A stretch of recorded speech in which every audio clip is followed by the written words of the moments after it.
कमाने नाम का एक लड़का जिसकी आधी बॉडी डीमन की होती है। यह एक हाफ डीमन और हाफ ह्यूमन होता है। छोटे में ही इसके माँ बाप इसको छोड़कर चले जाते हैं। जिस गांव में कमाने रहता है वहाँ उसे कोई पसंद नहीं करता। सब लोग उससे नफरत करते थे। उसकी माँ की सगी बहन भी उससे बहुत नफरत करती थी। कमाने की मौसी ने कई बार उसे मरवाने की भी कोशिश की क्योंकि उसके हिसाब से कमाने गांव के लिए एक खतरे के सिवा कुछ नहीं था। स्टोरी की शुरुआत में एक लड़का जिसका नाम इटारो होता है वह अपने दोस्तों को बताता है कि वह जल्द ही टोक्यो जाने वाला है। यहीं पर हमारे एमसी को दिखाया जाता है जो खेतों में काम कर रहा होता है और उसे वो सभी बच्चे चिढ़ाकर वहाँ से भाग जाते हैं। इसके बाद हम एक डिटेक्टिव को देखते हैं जो आज ही टोक्यो से यहाँ आया होता है, लेकिन यहाँ उसकी कार पंचर हो जाती है। वो वहाँ बैठा ही था कि इतने में एक विलेज वुमन उससे वहाँ लेने पहुँच जाती है। यहाँ हमें पता चलता है कि इसी वुमन ने उस डिटेक्टिव को बुलाया होता है। वह उस डिटेक्टिव जिसका नाम इनोगामी होता है उसे बताती है कि इस विलेज में अचानक से ही कई एनिमल्स इन्फेक्टेड हो गए हैं, जिनकी वजह से धीरे धीरे वो एनिमल्स अब मॉन्स्टर में बदल रहे हैं। मेरे हिसाब से इन सब के पीछे जरूर किसी डीमन का हाथ है जो इन सभी जानवर को इन्फेक्ट कर रहा है। और तो और अब गांव के लोगों पर भी इस डीमन ने अटैक करना शुरू कर दिया है, जिस वजह से यहाँ के सभी लोग डरे हुए हैं। इसलिए मैंने तुम्हें यहाँ बुलाया है ताकि तुम इस चीजों को अच्छी तरह से इन्वेस्टिगेट करो। कुछ देर बाद वो दोनों विलेज में पहुंच जाते हैं जहाँ इनोगामी वहाँ थोड़ी देर रेस्ट करने के बाद विलेज में घूमने चला जाता है। वहाँ घूमते हुए उसकी नजर दुरुत्बू पर पड़ती है। वह उसे देख हेलो कहता है, परंतु दुरुत्बू उसकी बातों का रिप्लाई नहीं देता और यहाँ हमें पता चलता है कि उस बच्चे में कोई इमोशंस नहीं है। वैसे दुरुत्बू इसका निकनेम है, इसका रियल नेम मैंने आपको पहले ही बता दिया है। अब कमाने को इमोशनलेस देख इनोगामी उस लेडीज से उसके बारे में पूछता है, आखिर ये बच्चा स्कूल क्यों नहीं जाता। लेकिन हम देखते हैं वो लेडी इनोगामी की बातों का ढंग से जवाब नहीं देती। अब हम शाम को देखते हैं जहाँ इनोगामी नहा रहा होता है, तभी वहाँ इटारो आता है। ये वही लड़का है जिसे हमने स्टार्टिंग में देखा था। वह उसकी सेवा के लिए आया होता है। उससे बातें करते करते इनोगामी उसे कमाने के बारे में पूछने लगता है, क्या तुम उस लड़के के बारे में कुछ जानते हो। जहाँ इटारो कमाने की बुराई करते हुए बताता है कि अच्छा वो बेवकूफ सुअर का बच्चा, हाँ मैं क्या, पूरा गांव उसके बारे में जानता है क्योंकि हर कोई उससे नफरत करता है। और यहाँ इनोगामी उस बच्चे का नाम दुरुत्बू क्यों है इसके बारे में भी उससे पूछता है, जहाँ हमें पता चलता है कि ये कमाने का निकनेम होता है क्योंकि वो हर टाइम खेतों में काम करता रहता है, इसलिए उसके बॉडी से बहुत बदबू आती है। इसलिए हमने उसको चिढ़ाने के लिए उसका नाम दुरुत्बू रख दिया। इससे इनोगामी को कमाने की सारी सिचुएशन का पता चल जाता है। इसके बाद इनोगामी जब रात को सोने जाता है तो वह उस लेडी से कहता है कि अगर आपको ऐतराज ना हो तो क्या आप इटारो की जगह कमाने को मेरी सेवा के लिए भेज सकती हैं। इसके बाद हम देखते हैं वो लेडी कमाने को नए कपड़े देते हुए कहती है, तुम जरा अच्छी तरह से नहाना ताकि तुम में से कोई बदबू ना आए। जो सुन कमाने बिना कुछ सोचे समझे उस लेडी का ऑर्डर मानते हुए इतनी ठंड में नहाने लगता है। ओ भाई साहब, ये तो गजब का लड़का है। अरे भाई, हम यहाँ ठंड के कारण हफ्ते तक नहीं नहाते और इसे देखो भाई, गजब। नहाने के बाद वह खाना लेकर इनोगामी के पास आ जाता है और जैसे ही वह वहां से जाने लगता है पर तभी इनोगामी उसे वहीं रोक लेता है। मुझे ऐसा क्यों लग रहा है इस डिटेक्टिव का कमाने में ज्यादा ही इंटरेस्ट है। तू समझा? हाँ। नहीं, तू समझा नहीं। तभी वो कमाने को बताता है कि वो यहाँ कुछ जरूरी काम के लिए आया है, जिस पर कमाने कहता है कि हाँ मुझे पता है आप यहाँ किस लिए आए हैं। आप यहाँ उन डीमंस का केस सोल्व करने के लिए आए हैं। ये सुन इनोगामी शॉक्ड होता है क्योंकि उस लेडी ने उसे इस केस के बारे में बच्चों से पूछने से मना करा था क्योंकि इससे बच्चे डर जाएंगे। इस पर कमाने बताता है कि उसे कैसे इस बारे में पता चला। यहाँ हमें पता चलता है कि डीमंस के अटैक के बाद जितनी भी लाशें होती है, भले ही वो इंसान की हो या जानवर की, सभी को दफनाने का काम कमाने का ही होता है। इस पर इनोगामी इस केस में उसकी हेल्प मांगता है, जिस पर कमाने हाँ कर देता है और उसे बताता है कि ये घटना हमेशा फुल मून के टाइम पर होती है। इस इंफॉर्मेशन के लिए इनोगामी उसका धन्यवाद करता है और कहता है कि आज से मैं तुम्हारे काम में हेल्प करूंगा। इस दिन के बाद इनोगामी कमाने के हर काम में उसकी हेल्प करता है और उसके साथ ही अपना टाइम स्पेंड करता है। ये सब देख गाँव के सभी लोग हैरान होते हैं क्योंकि हम जानते हैं कि वहाँ के सभी लोग कमाने से दूर रहते हैं और इनोगामी इनोगामी ही एक ऐसा शख्स है जो कमाने का इतना करीबी दोस्त बन सका। इनोगामी को कमाने के साथ काम करना बहुत अच्छा लगता है। ऐसे ही एक दिन इनोगामी की नज़र कमाने की लॉकेट पर जाती है, जिसे देख वो उससे पूछता है कि लगता है ये लॉकेट तुम्हारे पेरेंट्स की आखिरी निशानी है। जिस पर कमाने उसे बताता है कि ये लॉकेट उसके पास बचपन से ही है। इनोगामी उस लॉकेट को देख समझ जाता है कि ये कोई आम लॉकेट नहीं है बल्कि एक लाइफ स्टोन है। इस स्टोन के बारे में हम आगे जानेंगे। इधर इनोगामी को समझ आ जाता है कि उस लेडीज ने अपने किसी फायदे के लिए कमाने को यहाँ रखा है और उसे बताता है कि ये स्टोन बहुत रेयर है। अगर ये तुम्हारे पेरेंट्स ने तुम्हें दिया है इसका मतलब ये नहीं समझना कि वो तुमसे प्यार नहीं करते। इसके बाद वह कमाने से कहता है कि अगर तुम चाहो तो मैं तुम्हें तुम्हारे पेरेंट्स से मिलवा सकता हूँ। आखिरकार मैं तुम्हारे लिए इतना तो कर ही सकता हूँ। ऐसे ही कुछ दिन गुजर जाने के बाद हम देखते हैं फुल मून की रात आ जाती है जब उस डीमन का अटैक होने वाला था। यहाँ हम देखते हैं रात के समय कमाने बाहर खड़ा इनोगामी का वेट कर रहा होता है, पर तभी वहाँ उसके पास इटारो आता है। हम देखते हैं इटारो पूरे गुस्से में होता है। वह आते ही कमाने का कॉलर पकड़ लेता है। ओह कुत्ते के पिल्ले, क्या तू मेरी जगह लेकर टोक्यो जाना चाहता है? तभी तू आजकल उस डिटेक्टिव के साथ ज्यादा घुल मिल कर रह रहा है। मैं पहले उसका केयर टेकर था पर तूने मुझसे मेरी जगह छीन ली। मेरा सपना था उसके साथ टोक्यो जाने का। और गुस्से में कमाने के माँ बाप को भला बुरा कहने लगता है और जब इससे मन नहीं भरता तो वह कमाने की लॉकेट को उससे छीनने लगता है। पर हम देखते हैं वो लॉकेट टूट जाती है, जो देख कमाने इटारो को गुस्से में एक जोरदार पंच करता है। तभी हम देखते हैं कमाने डीमंस में चेंज होने लगता है। इसका मतलब वो इस लॉकेट की वजह से डीमन में बदल नहीं पाता था। इटारो ये सब देख बुरी तरह डर जाता है और घबराते हुए जंगल में भाग जाता है। इधर हम देखते हैं लॉकेट वहीं जमीन पर पड़ा होता है, जिसे टच कर कमाने खुद को फिर से नॉर्मल कर लेता है। थोड़ी ही देर बाद इनोगामी भी वहाँ आ जाता है, जहाँ कमाने अपने सिर को पकड़ते हुए कहता है शायद इन सब डीमंस अटैक्स के पीछे मेरा ही हाथ है। जिस पर इनोगामी कहता है हाँ मुझे ये बात पहले से ही पता थी कि तुम एक किमोनो हो, मतलब एक इंसान और एक डीमन का बच्चा। आसान शब्दों में कहे तो तुम एक हाफ डीमन और हाफ ह्यूमन हो। उस पर इसकी फिक्र ना करो, मैं जानता हूँ कि इन सब चीजों के पीछे तुम्हारा हाथ नहीं है। जिस पर कमाने उसे बताता है कि इटारो उसे देखकर डर के मारे जंगल में भाग गया है और उस बेचारे को तो डीमन के बारे में कुछ नहीं पता। ये सुन जल्दी से वो दोनों जंगल में इटारो को ढूंढने आ जाते हैं। जब वो वहाँ पहुँचते हैं तो हम देखते हैं कुछ डीमंस ने इटारो पर अटैक कर दिया होता है। कमाने वहां पहुंचते ही अपनी एक्स की हेल्प से उस डीमन का सिर काट देता है और बताता है कि इसी तरीके से हम इन डीमंस को मार सकते हैं। इसके बाद वो एक एक कर बाकी सभी डीमंस को मारने लगता है। पर तभी वहाँ किमोनो डियर आती है और यही वो डीमन होती है जो इस गांव के लोगों और जानवरों को मार रही थी। वो कमाने के सभी अटैक्स को डोज कर लेती है। साथ ही हम देखते हैं उसके पास रीजनरेशन पावर भी होती है। तभी इनोगामी कमाने को याद दिलाता है कि आखिर तुमने ही बताया था कि इन डीमंस का सिर काट कर ही उन्हें हराया जा सकता है, इसलिए तुम्हें उनके सर को काटना होगा। जो सुन कमाने इस बार बिना गलती किए उस डियर का सिर अलग कर देता है, जिससे वो डियर वहीं मारी जाती है। इसके बाद वो दोनों वहां से जाने लगते हैं, जहां कमाने इनोगामी से कहता है कि यहाँ के सभी लोग मुझे ही डीमन मानते हैं। उनके हिसाब से यहाँ की सभी इंसिडेंट्स का कारण मैं ही हूँ। जिस पर इनोगामी कहता है कि हाँ तुमने सही कहा, मुझे भी यहाँ तुम्हें ही मारने के लिए बुलाया गया था। कमाने को इस बात पर कोई हैरानी नहीं होती क्योंकि उसे इस बात का पहले से ही पता था। इसलिए वह अब इनोगामी को कहता है कि अगर ऐसी बात है तो आप मुझे मार दो और अपना काम पूरा करो। जो सुन इनोगामी उसे गन निकालकर कमाने पर पॉइंट कर देता है और उसे मारने से पहले उसका नाम पूछता है, जहां कमाने यहाँ उसे अपना रियल नेम कमाने बताता है और कहता है कि मुझे बस एक बार अपने पेरेंट्स से मिलना था। जिस पर इनोगामी उसे टेंशन ना लेने को कहता है, तुम जल्दी उनसे मिलोगे, और ऐसा कह वह उस पर गन फायर कर देता है। कुछ देर बाद हम कमाने को देखते हैं, इसका मतलब वह मरा नहीं है। जब उसकी आंख खुलती है तो वो देखता है इनोगामी किसी से कह रहा होता है कि मैंने उस डीमन को खत्म कर दिया है। ये बात वो उस लेडी को ही कह रहा था जिसने कमाने को मारने के लिए उसे हायर किया था। तभी कमाने उसे कहता है कि मैं तो मर चुका था। जिस पर इनोगामी बताता है कि किमोनो कभी नहीं मरते क्योंकि उनके पास हीलिंग एबिलिटी होती है। अगर तुम्हें विश्वास ना हो तो तुम खुद ही अपनी चोट को देख लो। जो देख कमाने को विश्वास हो जाता है, इसका मतलब कि किमोनो इमोर्टल होते हैं। इसके बाद हम देखते हैं इनोगामी उसे टोक्यो में लेकर आ जाता है। जब कमाने इनोगामी के घर आता है तो इनोगामी उसे पहनने को कुछ कपड़े देता है। जब वो उन कपड़ों को पहनता है, इसमें से इतने में कुछ बच्चे वहां आ जाते हैं जो कमाने को देख हैरान होते हैं।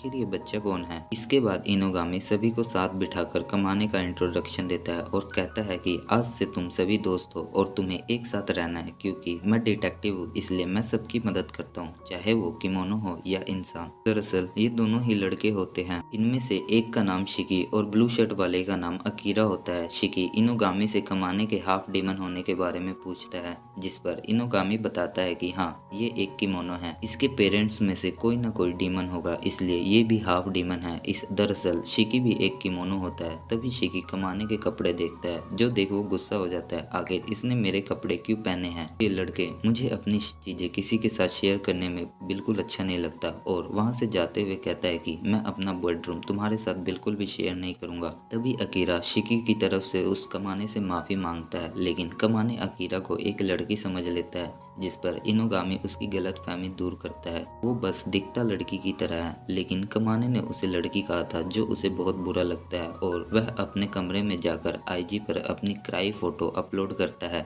अगले सीन में कमाने और शिकी बैठे होते हैं। यहाँ शिकी कमाने से कहता है, पता नहीं क्यों पर तुम मुझे अच्छे नहीं लगते। वैसे देखे तो दोनों ही किमोनो होते हैं, लेकिन फिर भी शिकी कमाने को एक्सेप्ट नहीं कर पा रहा था। तभी वो कमाने को पिज्जा खाने को देता है। खा लो बहुत टेस्टी है। पर बेचारे कमाने ने तो पिज्जा वर्ड ही पहली बार सुना होता है। ये देख शिकी गुस्सा हो जाता है, आखिर तुमने पिज्जा नहीं खाया तो तुम खाते क्या थे, और ऐसा क्या उसे एक स्लाइस देकर खाने को कहता है। कम से कम इसे टेस्ट तो करके देखो। जहाँ कमाने के खाने के तरीके को देख शिकी हंसने लगता है। इससे हमें पता चलता है कि शिकी दिल से बुरा नहीं होता। इसके बाद रात का सीन देखते हैं, जहाँ कमाने चलते चलते गिर जाता है, क्योंकि वहाँ एक थ्रेड बंधी होती है। ये काम शिकी का होता है, उसने ये जानबूझकर कमाने के लिए लगाया होता है। तो तुम ये बताओ कि तुम यहाँ आए कैसे। जिस पर कमाने बताता है कि वो कार से आया। अरे यार, ये कितना शरीफ है। जिस पर शिकी उससे पूछता है कि अरे ये नहीं, तुम यहाँ करने क्या आए हो। तो कमाने उसे बताता है कि उसके पेरेंट्स ने उसके बचपन में ही छोड़ दिया था, और तो और जिस मौसी के यहाँ वह रहता है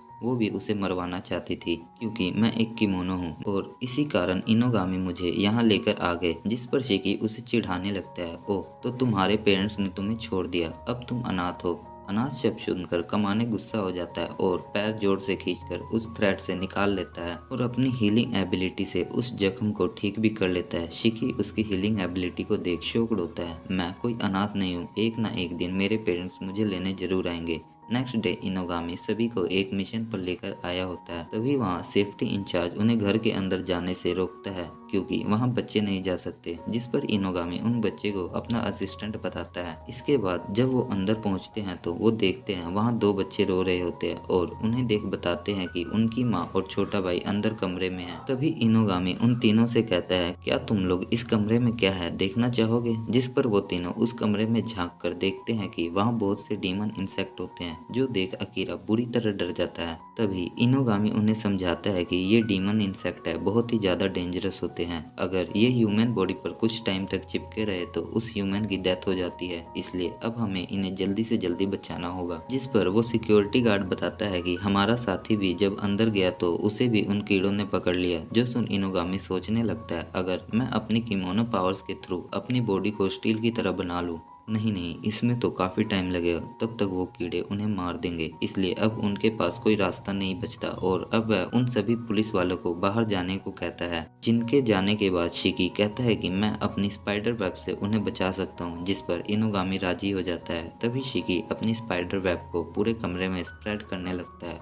और कहता है कि अगर इन कीड़ों ने इसे छू लिया तो वो इसी वेब में फंस जाएंगे। पर हम देखते हैं कि कीड़े उनसे चिपक तो जाते हैं, लेकिन उसे खाने लगते हैं, और उसे खाते खाते शिकी की तरफ बढ़ने लगते हैं। जो देख इनोगामी और कमाने जल्दी से उस गेट को क्लोज कर देते हैं। अब इनोगामी हार मानकर अपनी पावर यूज करने की सोचता है, लेकिन तभी कमाने उससे कहता है, क्या मुझे एक मौका मिलेगा। असल में कमाने के कॉन्फिडेंस को देख इनोगामी उसे मना ही नहीं कर पाता। जिसके बाद कमाने अंदर चला जाता है। ये देख अकीरा तो और भी डर जाता है, आखिर ये साबित क्या करना चाहता है। जिस पर इनोगामी समझाता है कि कमानो एक इमोर्टल है और उसमें खून भी नहीं है, तो वो कीड़े उसे नुकसान ही नहीं पहुंचा सकते। इधर कमाने को उन कीड़ों से कोई फर्क नहीं पड़ रहा था और वह उनके घोंसले तक पहुंच जाता है। तभी इनोगामी उसे पीछे से कहता, हाँ बस अब तुम उसे ऊपर कर दो। और जैसे ही ये कमाने करता है सारे के सारे कीड़े गायब हो जाते हैं। इस तरह कमाने का फर्स्ट मिशन कामयाब होता है। दोनों बच्चे भी अपनी माँ को देखकर खुश होते हैं और रोने लगते हैं। इन्हें देख कमाने को भी अपने पेरेंट्स की याद आने लगती है। वो जब जाने लगे तो वो बच्चा आकर अपनी माँ को बचाने के लिए उनको थैंक्स करता है और उनसे पूछता है कि आखिर किस वजह से वो कीड़े उनके रूम में आ गए थे। जिस पर इनोगामी उसे शूज दिखाता है। इसी के कारण वो कीड़े तुम्हारे घर में आए, इसलिए इसे तुम जहाँ से लाए हो वहाँ रखाओ। यहाँ हमें पता चलता है कि इनकी फैमिली बहुत गरीब होती है। उसकी माँ काफी समय से फटे जूतों में ही गुजारा करती थी, इसलिए उसका छोटा भाई अपनी मॉम को गिफ्ट देने के लिए इन जूतों को लाया था, जिसके बाद से ये घटना हो गई। अब जब ये केस सोल्व हो जाता है तो ये लोग घर आ जाते हैं। तभी कमाने इनोगामी से कहता है, आप एक डिटेक्टिव हो ना? हाँ, क्यों, क्या हुआ? अगर ऐसा मैं आपके साथ काम करता रहूं तो क्या मैं एक दिन अपने माँ बाप से मिल पाऊंगा? हाँ, ऐसा हो सकता है और मैं इससे तुम्हारी हेल्प भी करूंगा। और अब कमाने भी उनकी टीम को ज्वाइन कर लेता है। आज से कमाने हमारे साथ ही काम करेगा। इसके बाद रात का सीन दिखाया जाता है। वैसे तो तुम मुझे पसंद नहीं, लेकिन अगर तुम्हें सोफे पर नींद नहीं आ रही तो तुम मेरे कमरे में सो सकते हो, शायद तुम वहाँ अच्छे से सो सको। जिस पर कमाने मान जाता है। इधर इनोगामी किसी से कॉल पर बात कर रहा होता है। मेरे पास एक किमोनो है जिसके पास एक लाइफ स्टोन भी है। आई थिंक वो हमारे लिए एक होप बनकर आया है। इधर कमाने को देखते हैं जो गद्देदार बिस्तर पर सो नहीं पा रहा था, क्योंकि उसे इसकी आदत नहीं थी, इसलिए वो पूरी रात सो नहीं पाता।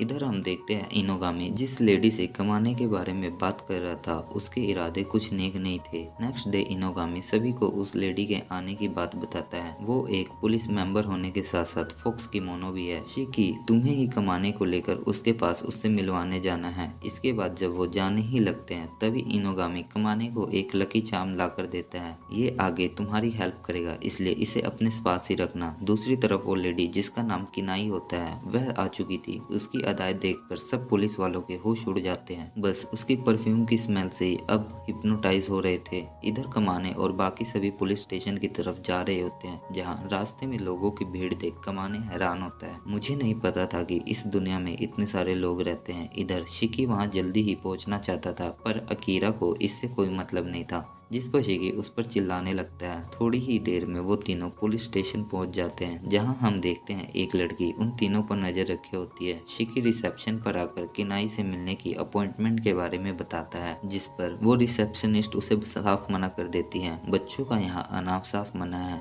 तभी वहाँ एक लड़की आकर उन्हें किनाई से मिलने के लिए अपने साथ चलने को कहती है, जो सुन शिकी उस आदमी को मजाक उड़ाने लगता है। पर तभी वो लड़की कहती है कि सिर्फ कमाने ही मेरे साथ जाएगा। जो सुन शिकी को बेइज्जती फील होती है। कमाने उसके साथ फिर चला जाता है। कुछ देर बाद जब वो ऑफिस रूम पर पहुंचते हैं तो वो लड़की कमाने को पीछे से लात मारकर अंदर कर देती है, जहां वो लेडी किनाई बैठी थी और कमाने का वेलकम करती है। ओह, तो तुम हो कमाने, मैंने सुना तुम एक किमोनो हो और तुम्हारे पास एक लाइफ स्टोन भी है। जिस पर कमाने हाँ करता है।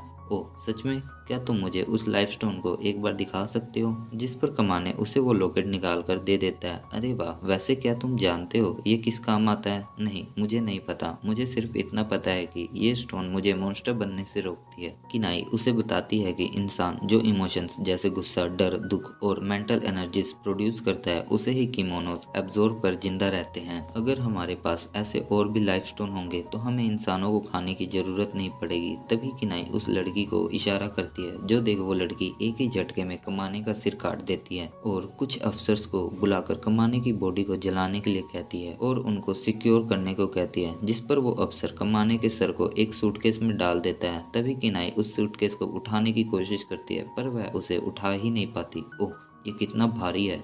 कोई बात नहीं मास्टर, इसे मैं उठा लेती हूँ। ओह माय डियर, तुम कितनी अच्छी हो। हाँ, इसके कुछ दोस्त भी थे साथ में, उनका भी ख्याल रखना। इधर शिकी कमाने के लेट होने पर गुस्सा हो रहा होता है। तभी हम देखते हैं कमाने वहाँ आ जाता है और उसके हाथों में सूटकेस देख शिकी उससे पूछता है कि इसका हम क्या करेंगे? क्या यह इनोगामी के लिए? नहीं, ये हमें किनाई को देना है। जिस पर शिकी को कमाने पर गुस्सा आने लगता है, क्योंकि उसे कमाने पर शक हो रहा होता है। तभी हम देखते हैं कमाने कोई और नहीं बल्कि वही लड़की बनकर आई होती है। उसके उसके पास रूप बदलने की शक्ति होती है। ओह, तो तुम किनाई की तरह ही हो, एक फोक्स डिमन। जो सुन वो जल्दी से उनसे दूर हो जाती है और वह अपनी पावर से वहाँ फायर अटैक करने लगती है, जिससे वहाँ आग लग जाती है। तभी उससे बचते बचते शिकी और अकीरा साइड में खड़े होते हैं और उससे कहते हैं कि तुम ऐसा क्यों कर रही हो, यह पूरी जगह जल रही है जिससे यहाँ के और लोग भी मर सकते हैं, इसकी तुम फिक्र ना करो। ये सभी लेडी किनाई के कठपुतली है। जो सुन शिकी किनाई की काफी बुराई करने लगता है। जो सुन वो लड़की उसके ऊपर फायर अटैक करने लगती है। शिकी किसी भी तरह अपनी वेब के यूज से आसपास की चीजों को शील्ड बनाकर बच रहा होता है और जैसे ही उस लड़की का ध्यान भटकता है तो शिकी अपने वेब से उस सूटकेस को ले लेता है और खोलकर देखता है तो उसमें कमाने का सिर होता है जो उन दोनों को हेलो बोलता है। इससे वो दोनों डर ही जाते हैं। ये देख फोक्स डिमन गुस्सा होकर उन पर अटैक करने को आगे बढ़ती है। इधर शिकी उन तीनों को किसी भी तरह बचाता हुआ एक सेफ जगह पर ले आता है। कमाने तो चिल होकर बात कर रहा होता है, लेकिन शिकी को ये अजीब लगता है क्योंकि एक कटा हुआ सर उससे बात कर रहा होता है। तभी कमाने शिकी से कहता है तुम मुझे उसके ऊपर फेंक दो और बाकी का काम मैं कर लूंगा।